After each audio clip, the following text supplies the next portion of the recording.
Ce qui caractérise le monde contemporain, c'est bien sûr les crises, les contradictions, les oppositions, les fractures, etc. Mais moi, ce qui me frappe surtout, c'est précisément l'insignifiance, c'est-à-dire la querelle entre la droite et la gauche, par exemple, actuellement. Elle a perdu son sens. Non pas parce qu'il n'y a pas de quoi y avoir une querelle politique, même une très grande querelle politique, mais parce que les uns et les autres disent la même chose. Je veux dire, depuis 83, les socialistes ont fait une politique, puis Balladur est venu, il a fait la même politique, puis les socialistes sont revenus, ils ont fait avec Bérégovoy la même politique, Balladur est revenu, il a fait la même politique, Chirac a gagné les élections en disant « je vais faire autre chose », et il fait la même politique. Bon, manque de sens de cette distinction. Pourquoi cette insignifiance? Par quel mécanisme cette classe politique serait-elle réduite à une impuissance? Puisque c'est le grand mot le plus employé en ce moment, c'est impuissance. Ah non, c'est pas un grand mot, ils sont impuissants, ça c'est certain. Et la seule chose qu'ils peuvent faire, c'est suivre le courant, c'est-à-dire appliquer la politique ultralibérale qui est la mode à cette époque. Et même les socialistes, bon, ils n'ont pas fait autre chose. Je crois pas qu'ils feraient autre chose si j'étais au pouvoir. Je dis que c'est pas des politiques, à mon avis, c'est des politiciens, au sens de micro-politiciens, n'est-ce pas? Bon, c'est des gens qui chassent les suffrages par n'importe quel moyen, c'est tout. Le marketing politique. Le marketing. Ils n'ont aucun programme, quoi. Ils n'ont pas vraiment des programmes. Leur but, c'est de rester au pouvoir ou de revenir au pouvoir. Et pour ça, ils sont capables de tout. Clinton, par exemple, il a fait sa campagne électorale en suivant les sondages comme ça. Si je dis si, qu'est-ce qui va se passer? En prenant chaque fois l'option gagnante pour l'opinion publique. Comme disait l'autre, je suis leur chef, donc je les suis, quoi. Bon. Mais ce qui est de fascinant dans l'époque, c'est comment ça conspire, comme dans toutes les époques d'ailleurs. Il n'y a aucun lien intrinsèque entre cette espèce de, de nullité de la politique, de devenir nul de la politique, et cette insignifiance dans les autres domaines, dans les arts, dans la philosophie, etc., n'est-ce pas, dans la littérature.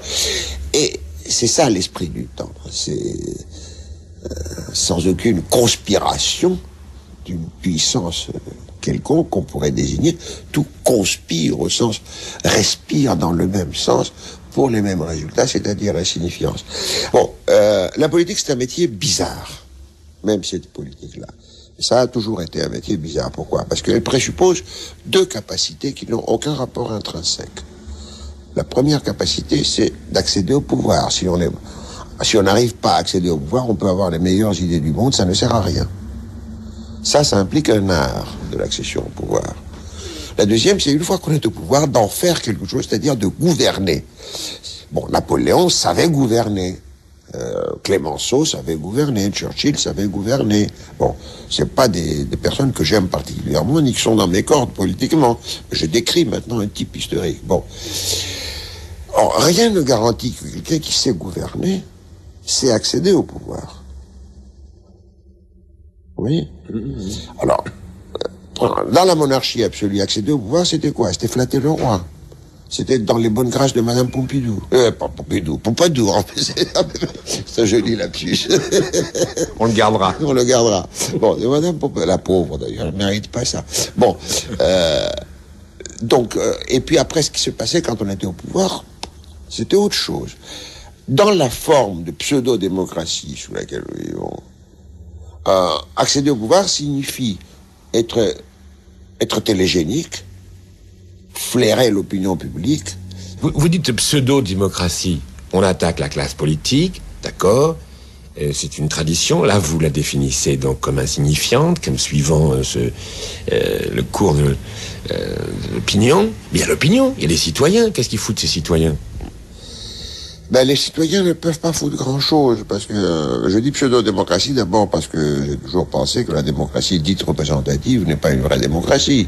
C'est-à-dire que ces représentants représentent très peu les gens qui les élisent, et surtout ils représentent eux-mêmes ou des intérêts particuliers ou des lobbies, etc. Et ensuite, même si c'était pas comme ça, dire que quelqu'un va me représenter pendant 5 ans et que ça c'est irrévocable, ça veut dire que je me dévêtis de ma souveraineté en tant que peuple. Rousseau le disait déjà, les Anglais croient qu'ils sont libres parce qu'ils élisent des représentants tous les 5 ans, et disait-il, ils sont libres un jour pendant 5 ans, le jour de l'élection. Or, même ça, c'est pas vrai, parce que l'élection est pipée. Non pas qu'on triche dans les urnes, elle est pipée parce que les options sont définies d'avance. Personne n'a demandé au peuple sur quoi veut-il voter. On le dit voter sur ou contre Maastricht, par exemple. Qui a fait Maastricht? Bon, c'est pas nous qui avons fait Maastricht. Donc, la vraie démocratie, c'est, bon, il y a une merveilleuse phrase d'Aristote, qui est citoyen. Et citoyen, quelqu'un qui est capable de gouverner et d'être gouverné.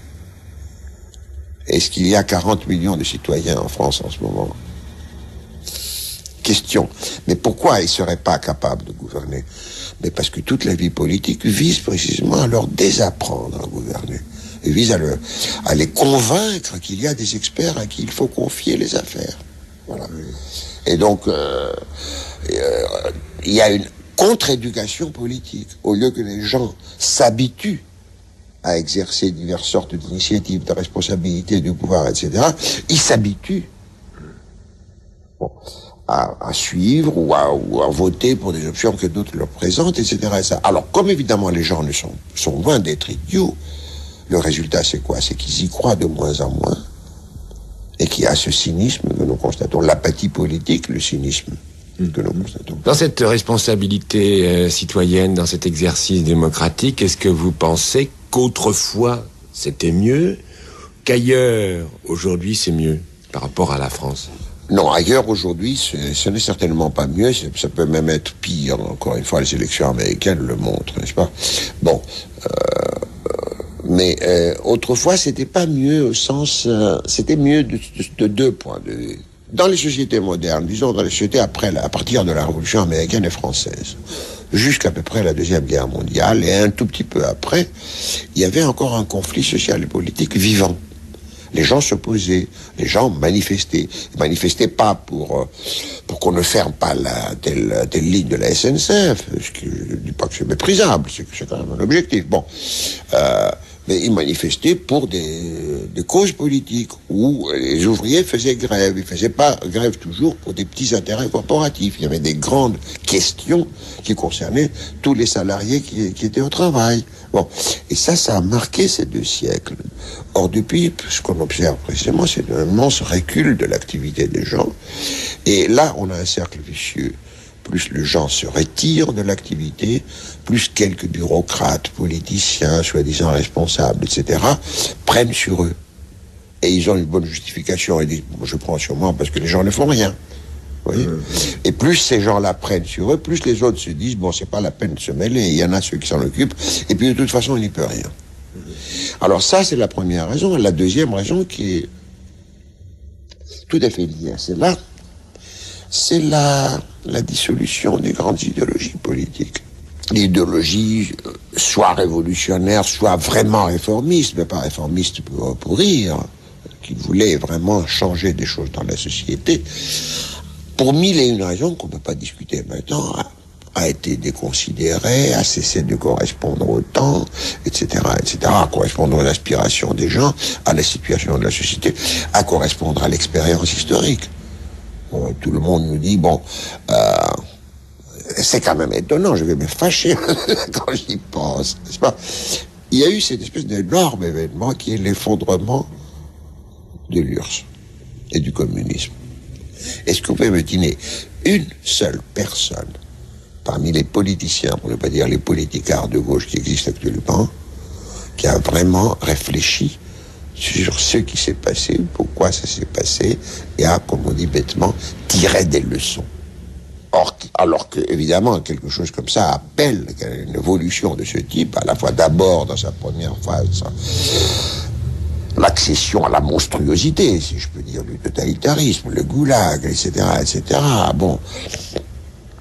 Et puis, dans l'effondrement, méritait une réflexion très approfondie et quelque chose comme conclusion sur ce qu'un mouvement qui veut changer la société peut faire, doit faire, ne doit pas faire, ne peut pas faire. Zéro. N'est-ce pas? Nous sommes d'accord. Bon. Alors, donc, comment voulez-vous c'est-à-dire ce qu'on appelle le peuple, les masses, etc., tire les conclusions qu'il peut tirer, mais il n'est pas vraiment éclairé. Vous me parliez tout à l'heure du rôle des intellectuels. Bon. Qu'est-ce qu'ils font, ces intellectuels? Bon, alors, la droite, qu'est-ce qu'ils ont fait maintenant depuis Reagan, Thatcher et puis les socialistes français? Ils ont ressorti le libéralisme pur et dur du début du 19e siècle, qu'on avait combattu pendant 150 ans, qui aurait conduit la société à la catastrophe, parce que finalement le capitalisme, c'est vrai, le vieux Marx, il n'avait pas tort, est-ce qu'il avait tort sur un autre plan? Si le capitalisme avait été laissé à lui-même, il se serait effondré 1000 fois, enfin 100 fois. Il y aurait eu une crise de surproduction tous les ans. Pourquoi il s'est pas effondré? Parce que les travailleurs ont lutté. Ils ont imposé des augmentations de salaire. Donc ils ont créé des énormes marchés de consommation interne. Ils ont imposé des réductions du temps de travail. Ça a absorbé tout le chômage technologique. On s'étonne que maintenant il y a du chômage, mais depuis 1940 jusqu'à aujourd'hui, le temps de travail n'a pas diminué. Et on hésite, on dit 39 heures, 38 et demi, 37 trois quarts. C'est absolument grotesque. Bon. Donc, il y a eu ce retour du libéralisme, et moi je suis sûr que si ça continue comme ça, enfin je suis sûr, on ne peut jamais être sûr en histoire, mais je ne sais pas ce qui va se passer. Moi je vois pas comment l'Europe en tout cas pourra sortir de cette crise dans laquelle elle est. Or les libéraux viennent et disent il faut faire confiance au marché, etc., etc. Mais enfin, ce que disent maintenant les néolibéraux, c'est les économistes académiques eux-mêmes qui l'ont réfuté pendant les années 30. Ils ont montré qu'il ne peut pas y avoir d'équilibre dans la société capitaliste. C'était pas des révolutionnaires, c'était pas des marxistes.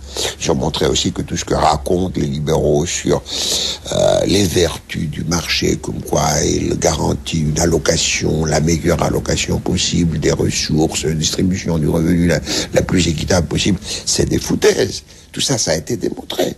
Ça n'a pas été refuté. Mais il y a eu une grande offensive économico-politique des couches gouvernantes et dominantes qu'on peut symboliser par le nom de Reagan et de Thatcher, et même de Mitterrand d'ailleurs, qui a dit, bon, vous avez assez rigolé, maintenant on va vous licencier, on va dégraisser l'industrie, hein, à éliminer la mauvaise graisse, comme dit M. Juppé. Bon, et puis vous verrez que le marché à la longue vous garantit le bien-être. À la longue il vous garantit le bien-être, en attendant il y a 12,5% de chômage officiel en France. Pourquoi pas l'opposition à ce libéralisme? Je ne sais pas. C'est extraordinaire. Bon, on a parlé, il y a une sorte de terrorisme, pratiquement, de la pensée unique, comme on dit, la pensée unique, c'est-à-dire cette non-pensée. Elle est unique, c'est la première pensée qui est une non-pensée intégrale, n'est-ce pas? Pensée unique libérale. Bon, personne n'ose s'opposer. Qu'est-ce que c'était l'idéologie libérale à sa grande époque? 1850? Oui, c'est ça, 1850. C'était quand même une grande idéologie. Parce qu'ils croyaient au progrès. Ces libéraux-là, ils pensaient que, par exemple, Guizot, John Stuart Mill, ils pensaient qu'avec le progrès, il y aurait à la fois une élévation du bien-être économique. Enrichissez-vous. Hein? Enrichissez-vous. Enrichissez-vous. Mais même quand on s'enrichissait pas, comme dans les classes dominées, disons, exploitées, on allait avoir précisément moins de travail, des travaux moins pénibles, on serait moins abrutis par l'industrie. C'était le grand thème de l'époque. Constant dit, les ouvriers ne peuvent pas voter parce qu'ils sont abrutis par l'industrie. Il le dit carrément, Benjamin Constant. Les gens étaient honnêtes à l'époque. Donc il faut un suffrage censitaire. Bon, alors après on a dit bon non, parce que le temps de travail diminue, parce qu'il y a l'alphabétisation, il y a l'éducation, il y a des espèces de lumières qui ne sont plus les lumières subversives du 18e, mais enfin qui se diffusent comme ça dans la société. La science se développe, l'humanité s'humanise, les sociétés se civilisent, et comme ça, petit à petit, asymptotiquement, on arrivera à une société où il n'y aura pratiquement plus d'exploitation, où cette démocratie représentative tendra à devenir une vraie démocratie, etc., etc. Pas mal. C'était pas mal. Sauf que ça marche pas comme ça. ça n'a pas marché comme ça, ça ne marche pas comme ça, c'est-à-dire que le reste s'est réalisé, mais tout ça, ça n'a pas humanisé l'humanité, ça n'a pas civilisé la société, ça n'a pas adouci les capitalistes, on le voit maintenant, n'est-ce pas? Bon, c'est-à-dire, c'est pas les hommes, c'est le système. Et donc, ça ne marche pas comme ça, et ça fait que, de l'intérieur, les gens ne croient plus à cette idée. L'idée est l'humeur, la disposition générale est une disposition de résignation. Même chez les représentants du libéralisme. Puis j'ose pas dire plus. Quel est le grand argument maintenant? C'est peut-être mauvais, mais l'autre terme de l'alternative était de loin pire. C'est ça le grand argument. Oui, ça se résume à ça. Hein? Oui, c'est ça. Ouais. Ça se résume à ça. Et c'est vrai que ça joue. C'est vrai que ça a glacé pas mal les gens. J'ai dit, bon, mais si on bouge trop, on va pas arriver à nouveau au goulag, par exemple. Bon. Donc, ça, c'est derrière cette espèce d'épuisement idéologique de l'époque. Et je crois que on en sortira que si vraiment il y a... Enfin, c'est une tautologie de dire ça comme ça, mais enfin, il faut il faut attendre. Il faut espérer, il faut travailler pour qu'il y ait une ressurgence à la fois d'une critique puissante du système et d'une activité des gens, une participation. Votre confrère et compère Edgar Morin, en matière de politique, dit une chose que vous connaissez, qui est l'histoire du généraliste et du spécialiste. C'est-à-dire qu'il dit, la contradiction de la politique, c'est qu'il faudrait à la fois... La politique, c'est un domaine où il faut être généraliste, hein, et donc c'est une impasse, parce qu'un généraliste, c'est un petit peu tout mais pas à fond, évidemment, par définition. Et puis c'est une affaire aussi de spécialiste, mais c'est une impasse aussi, parce que le spécialiste, il connaît sa spécialité, mais pas le reste. Spécialiste et généraliste, comment vous faites pour faire de tout, avec cette contradiction, un bon citoyen? Ce dilemme posé comme ça est posé depuis Platon. Oui. C'est pour ça que Platon disait, c'est les philosophes qui doivent régner, qui sont au-dessus des spécialistes, parce qu'eux, ils ont, dans la théorie de Platon, ils ont une vue du tout. Mais l'autre terme de l'alternative, c'était précisément la démocratie athénienne. Qu'est-ce qu'ils faisaient les Athéniens? C'est très intéressant. C'est les Grecs qui ont inventé les élections. Hein. Ça, c'est en fait historiquement attesté. Bon. Ils ont peut-être eu tort, mais ils ont inventé les élections. Bon. Alors, qui est-ce qu'on élisait à Athènes? On n'élisait pas les magistrats en général. Les magistrats étaient désignés par tirage au sort ou par rotation. Tout le monde, bon, Aristote, citoyen, celui qui est capable de gouverner, d'être gouverné. Tout le monde est capable de gouverner, donc on tire au sort. Pourquoi? Parce que la politique, c'est pas une affaire de spécialistes. Il n'y a pas, et pourquoi c'est pas une affaire de spécialistes? Parce qu'il n'y a pas de science de la politique. Il y a une opinion, la doxa des Grecs. Il n'y a pas d'épistémé. Je vais vous faire remarquer d'ailleurs que l'idée qu'il n'y a pas de spécialistes de la politique et que les opinions donc se valent, c'est la seule justification raisonnable du principe majoritaire. Donc, le peuple décide. Et les magistrats sont élus au sort, ou désignés par rotation. Il y a des activités spécialisées, parce que les Athéniens n'étaient pas fous, ils ont quand même fait des choses assez considérables, ils ont fait le Parthénon, ils ont gagné des batailles. Dans ces activités spécialisées, la construction des chantiers navals, la construction des temples, la conduite de la guerre, il y a des spécialistes. Donc ceux-là, on les élit. C'est ça l'élection. Parce que l'élection, ça veut dire l'élection des meilleurs. Et sur quoi on se base pour élire le meilleur? Alors, sur quoi on se base? Qui me dira que celui-là est meilleur guerrier que celui-là? Voilà. Alors là, sais mais bien là, bien sûr. Alors là, il y a précisément l'éducation du peuple parce qu'il choisit. On fait une première élection, on se trompe, on constate par exemple que Périclès est un déplorable stratège, mais on le réélit pas. Ou même on le révoque. Vous voyez? Bon. Mais cette doxa, cette opinion dont on peut postuler qu'elle est également partagée, c'est bien sûr un postulat tout à fait théorique. Pour qu'il devienne tant soit peu, pour qu'il ait un peu de chair, il faut que vraiment ces doxas soient cultivées. Et comment peut être cultivée une doxa concernant le gouvernement? Ben, en gouvernant. Donc la démocratie est aussi C'est ça l'important. C'est une affaire éducationnelle des citoyens. Et c'est ça qui n'existe pas du tout à l'époque actuelle. Bon, il y a eu récemment, j'ai entendu ça sur Europe 1, un de ces magazines qui publiait une statistique comme quoi 60% des députés, avouent qu'ils ne comprennent rien à l'économie. Les députés en France.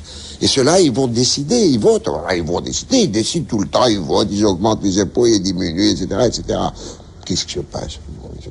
C'est-à-dire, c'est que le cas avec ces députés, comme avec les ministres, etc., c'est qu'ils sont asservis à leurs techniciens. C'est-à-dire, ils ont leurs experts. Et alors, comme en plus, c'est très drôle, parce qu'ils ont chacun quand même des préjugés ou des préférences. Alors, si vous suivez de près le fonctionnement d'un gouvernement, d'une grande bureaucratie, moi je l'ai suivi dans d'autres circonstances, vous voyez que quand vous dirigez, bien sûr, vous fiez aux experts, et vous choisissez les experts qui ont les opinions que vous préférez. Donc vous trouverez toujours un économiste. Vous vous dites, oui, il faut faire ça. Ou un expert militaire qui vous dit, oui, il faut l'armement nucléaire, ou il faut pas d'armement nucléaire, ou n'importe quoi. Vous voyez? Bon, c'est un jeu complètement stupide, et c'est comme ça qu'on est gouverné actuellement. Plus ou moins. Donc, dilemme de Morin et de Platon. Les spécialistes des journalistes. Les spécialistes au service des gens. C'est ça la question. Pas de quelques politiciens, et les gens apprenant à gouverner en gouvernant. Éducationnel, vous avez dit, et vous dites c'est pas le cas aujourd'hui. Qu'est-ce qu'il faudrait? Quel mode d'éducation vous voyez? Quel mode de partage de la connaissance vous préconisez? Non, moi je pense... Vous n'êtes pas quelqu'un qui préconise de toute façon. Comment? Vous n'êtes pas quelqu'un qui préconise. Non, je préconise pas, mais ce que je pense, c'est que de toute façon, il y a beaucoup de choses qu'il faudrait changer avant qu'on puisse parler d'une véritable activité éducatrice dans le plan politique, parce qu'encore une fois, la principale éducation dans la politique, c'est la participation active aux affaires, et la participation active aux affaires implique une transformation des institutions qui permettent et qui incitent à cette participation active aux affaires, au lieu que les institutions actuelles repoussent, éloignent, dissuadent les gens de participer aux affaires. Bon, donc ça c'est le point capital. Mais cela ne suffit pas. Il faut que les gens soient éduqués pour le gouvernement de la société. Il faut qu'ils soient éduqués dans la chose publique. Or, si vous prenez l'éducation actuelle, ça n'a strictement rien à voir avec ça, l'éducation. On leur apprend des choses spécialisées. Bien sûr, on leur apprend à lire et à écrire. Bon, très bien, il faut que tout le monde sache lire et écrire. D'ailleurs, chez les Athéniens, il n'y avait pas d'analphabète, hein. Il n'y avait aucun analphabète, tous à peu près tous savaient lire. C'est pour ça qu'on inscrivait les lois sur le marbre. Tout le monde pouvait les lire. Donc, le fameux adage « personne n'est censé ignorer la loi » avait un sens. Alors qu'aujourd'hui, on peut vous condamner parce que vous avez fait une infraction. Vous connaissiez pas la loi. On vous dit, vous êtes censé ne pas l'ignorer. Bon. Alors, c'est l'éducation, si on prend l'éducation au sens étroit, l'éducation des enfants, des jeunes, etc., devrait être quand même beaucoup plus axée qu'elle ne l'est maintenant vers les choses communes. Il faudrait comprendre les mécanismes véritables de l'économie, les mécanismes véritables de la société, de la politique, etc., etc. Il faudrait une éducation qui soit à la fois où il y ait beaucoup plus d'histoire. On n'est pas capable d'enseigner l'histoire. Les enfants s'emmerdent en apprenant l'histoire, alors que c'est passionnant. Et une véritable anatomie de la société contemporaine, de comment elle est, comment elle marche, etc., etc. Vous avez écrit et beaucoup parlé de mai 68. Hein. Oui. Je reviens à Morin. Oui, vous aviez appelé ça ensemble la brèche. C'est le mot que vous aviez trouvé, c'est ça? Oui. Une brèche. Si on repense à 68 parfois, il y a eu des tas de gens qui ont adopté des comportements révolutionnaires, romantiques, absolus, doctrinaires à l'époque, qui étaient basés sur une ignorance complète. Oui. Bon. Quand aujourd'hui, on me dit « Ah, t'as du bol, t'as vécu 68 », je dis « Les gars, attendez, le niveau culturel, le niveau de connaissance était beaucoup plus bas qu'aujourd'hui. » Est-ce que j'ai raison? Oui, vous avez raison d'un certain point de vue qui est très important. Vous avez raison parce que... Mais c'est pas tellement une question de niveau de connaissance, je crois. C'est l'énorme domination de l'idéologie dans le sens strict, et j'allais dire dans le sens mauvais du terme. Les maoïstes, c'est pas ce qu'ils savaient pas. On les avait endoctrinés, ou ils s'endoctrinaient eux-mêmes. Pourquoi ils acceptaient les doctrinations? Pourquoi ils s'endoctrinaient eux-mêmes? Parce qu'ils avaient besoin d'être endoctrinés. Ils avaient besoin de croire. Et ça a été la grande plaie du mouvement révolutionnaire, depuis le départ. Mais l'homme est un animal religieux. L'homme est un animal religieux. Aristote... C'est pas un compliment, mais... Non, c'est pas du tout un compliment. Aristote, que je n'arrête pas de citer et que je vénère énormément, il a dit une seule fois une chose qui est vraiment une grosse... Bon, faut pas dire bourde quand il s'agit d'Aristote, enfin, ça va pas. On dit, l'homme est un animal qui désire le savoir. L'homme n'est pas un animal qui désire le savoir. L'homme est un animal qui désire la croyance. Désire la certitude d'une croyance, d'où l'emprise des religions et d'où l'emprise des idéologies politiques. Alors, le mouvement ouvrier au départ, par exemple, il y avait une attitude très critique. Quand vous prenez les deux premiers vers de l'Internationale, qui est quand même le chant de la Commune, non, c'est le deuxième couplet. Il n'est pas de sauveur suprême, ni Dieu, d'accord, excite la religion, ni César, excite Napoléon III, ni Tribun, excite Lénine. D'accord? Ah, j'avais jamais pensé à ça. Eh oui, mais les gens y pensaient. Oh, les gens avaient ce besoin de croyance. Voilà. Alors, en quoi sommes-nous plus sages que mai 68? Je crois que peut-être le résultat à la fois des suites de mai et de l'évolution dans les pays de l'Est et de l'évolution générale de la société, c'est que les gens sont devenus quand même beaucoup plus critiques. Ah. Ça, c'est très important. Alors, il y a une frange qui cherche toujours la foi, et là, vous avez la scientologie, vous avez les sectes, vous avez tout ce que vous voulez. Ou le fondamentalisme, mais ça, c'est dans d'autres cas, dans d'autres pays, pas chez nous. Pas tellement, quand même. Bon. Mais les gens sont devenus beaucoup plus critiques, beaucoup plus sceptiques. Ça les inhibe aussi pour agir, bien sûr, parce que c'est aussi une phrase de Périclès dans le discours aux Athéniens, il dit « Nous sommes les seuls chez qui la réflexion n'inhibe pas l'action. » Les seuls? Chez qui la réflexion n'inhibe pas l'action. C'est admirable. Ah oui. Il dit, les autres, ou bien ne réfléchissent pas, ils sont téméraires, font des absurdités, ou bien en réfléchissant, ils arrivent à ne rien faire, parce qu'ils se disent, il y a ce discours, il y a un discours contraire, etc. Bon. Or, précisément, actuellement, on traverse aussi une phase d'inhibition, ça c'est sûr. Les gens, bon, un chat échaudé craint l'eau froide. Bon, ils ont goûté tout ça, ils se disent, bon, les grands discours et tout le reste, et effectivement, il n'y a plus de grandes choses, et il ne faut pas des grands discours. Mais il faut des discours vrais. Et c'est ça qui n'existe pas, n'existe pas dans une projection sociale, si je peux dire. Un pays extraordinaire ici, j'adore.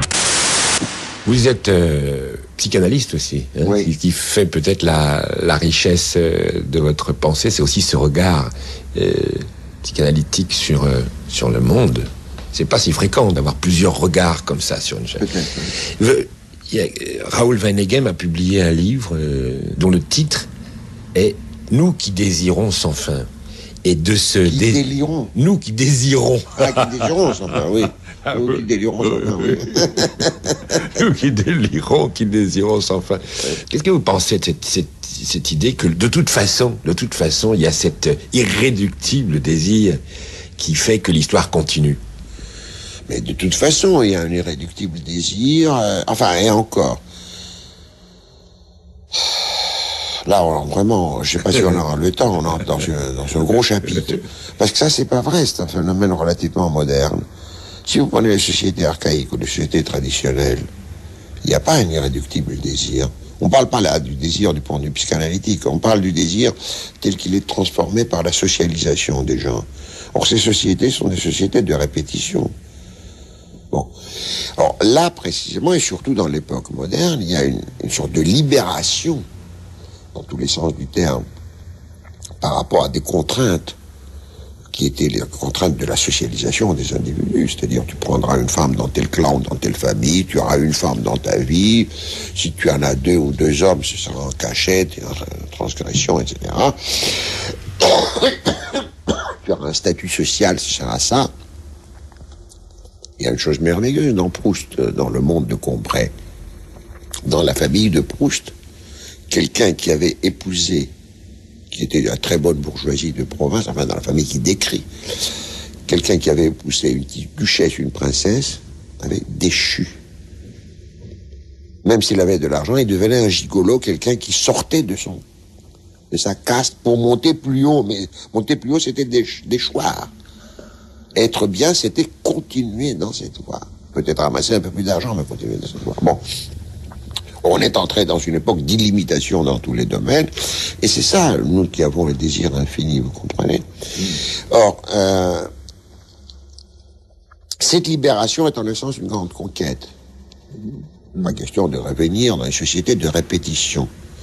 Mais il faut aussi apprendre, et ça c'est un de mes très grands thèmes, apprendre à s'auto-limiter, individuellement et collectivement. Et la société capitaliste maintenant est une société qui, à mes yeux, court à l'abîme de tous les points de vue, parce qu'elle est une société qui ne sait pas s'auto-limiter. Et une société vraiment libre, une société autonome, comme je dis, devra savoir s'auto-limiter. Interdire? C'est pas interdire au sens répressif, mais savoir qu'il y a des choses qu'on ne peut pas faire, ou qu'il faut même pas essayer de faire, ou qu'il faut pas désirer. Par exemple, par rapport à l'environnement. Quand je dis, par exemple, j'écris que nous devrions, dans une société libre, nous vivons sur cette planète merveilleuse que nous sommes en train de détruire. Et quand je prononce cette phrase, je repense aux merveilles de cette planète. Je repense à la mer Égée, je repense aux montagnes enneigées, je repense à la vue du Pacifique depuis un coin d'Australie, je repense à, je sais pas, à Bali, aux Indes, à la campagne française qu'on est en train de démolir, de désertifier, etc. Bon, c'est une merveille. On est en train de la démolir. Qu'est-ce que nous devrions faire? Eh ben, je pense que nous devrions être les jardiniers de cette planète. Il faudrait la cultiver comme elle est pour elle-même, et trouver notre vie, notre place relativement à cela. Et ça, c'est une énorme tâche. Et ça pourrait absorber une énorme partie des loisirs des gens, libérés par un travail stupide, productif, répétitif, etc. Or ça, évidemment, c'est très loin, non seulement du système actuel, mais de l'imagination des gens actuellement. Vous voyez? L'imaginaire de l'époque, comme je dis, est très loin de cela. Et c'est cet imaginaire de l'expansion illimitée, de l'accumulation, de la camelote, etc., etc., d'une télé dans chaque chambre, 2 micro-ordinateurs dans chaque chambre, et tout, dans chaque pièce de la maison. C'est ça qu'il faut détruire. Tout dépend de ça. Le système s'appuie parce qu'il y a cet imaginaire qui est là et qui fonctionne, effectivement. Ce dont vous parlez là sans cesse depuis tout à l'heure, c'est la liberté. Oui. Derrière ça, il y a la liberté. Alors vous dites, ah oui, mais ça c'est très lourd, c'est difficile, il faudrait... Et ça, c'est difficile, etc. Difficile, liberté. Ah oui, la liberté, c'est très difficile, oui. Et il est très facile d'être... Démocratie, difficile. Démocratie difficile, parce que liberté difficile, oui, absolument. Parce que c'est très facile de se laisser aller, l'homme est un animal paresseux, on leur a dit. Là encore, je reviens à mes ancêtres. Il y a une phrase merveilleuse de Thucydide, je ne sais plus dans quel discours. Sacrés ancêtres, hein. Sacrés ancêtres. Il faut choisir se reposer ou être libre. Je crois que c'est Périclès qui dit ça aux Athéniens. Si vous voulez être libre, il faut travailler. Vous ne pouvez pas vous reposer. Vous ne pouvez pas vous asseoir devant la télé. Vous n'êtes pas libre quand vous êtes devant la télé. Vous croyez être libre en zappant comme un imbécile. Vous n'êtes pas libre. C'est une fausse liberté. Donc, liberté difficile, parce que liberté, ça veut dire à la fois une activité. C'est pas seulement l'âne de Buridan qui choisit entre deux tas de foin. Bon, liberté, c'est l'activité. Et liberté, c'est une activité qui, en même temps, s'auto-limite. C'est-à-dire, c'est que elle peut tout faire, mais elle doit pas tout faire. C'est ça le grand motto, pour moi, de la démocratie et de l'individu libre. Je peux tout faire. La liberté, c'est les limites. Philosopher, c'est établir les limites. Non, la liberté, c'est l'activité, et l'activité qui sait se poser ses propres limites. Et philosopher, c'est la pensée, et c'est la pensée qui sait reconnaître qu'il y a des choses que nous ne savons pas et que nous ne connaîtrons jamais.